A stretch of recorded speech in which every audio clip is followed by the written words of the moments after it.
Speaking by phone from Afghanistan, Bashir tells me his 10-year-old daughter, Nazifa, was very bright, at the top of her class. She was learning English and really excited to move to Canada, he says. We're protecting Bashir's identity because he worked for the Canadian forces in Kandahar.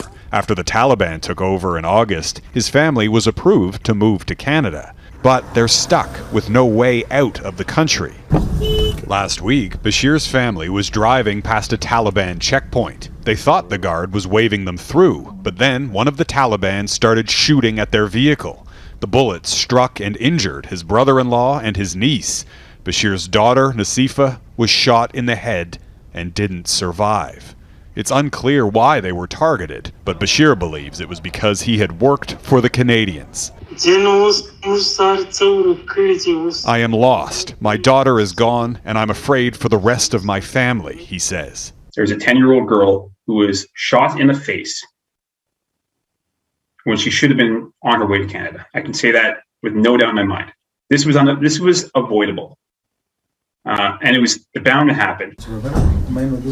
5 months since Ottawa announced its special Afghan refugee program, thousands who supported Canada's military are still in hiding. Many still waiting for Ottawa to process their applications. We cannot stay here anymore. This former interpreter submitted his application last summer and hasn't received a response. But he did receive this letter from the Taliban ordering all those who have worked with foreigners to appear in court, or the Islamic Emirate will deal with them according to its laws. He's considering turning himself in to save his family. All the night, my daughter and my wife are crying, crying for their future. Since the Trudeau Liberals won re-election in September, until the first week of December, Ottawa approved 165 Afghan refugee applications. That's an average of fewer than 2 per day, with 30,000 still to go. But we need to do better. We need to pick this up. We need to get the log jams resolved. The reality is, Mr. Speaker, we've made a substantial contribution. A spokesperson for the immigration minister says several flights arrived just last week, carrying hundreds of Afghans. They include Sahil, now preparing to celebrate Christmas at his new home in Niagara Falls. But Sahil's Canadian sponsor says the government is misrepresenting the numbers. Canada, since the fall of the air bridge, has gotten nobody out of Afghanistan.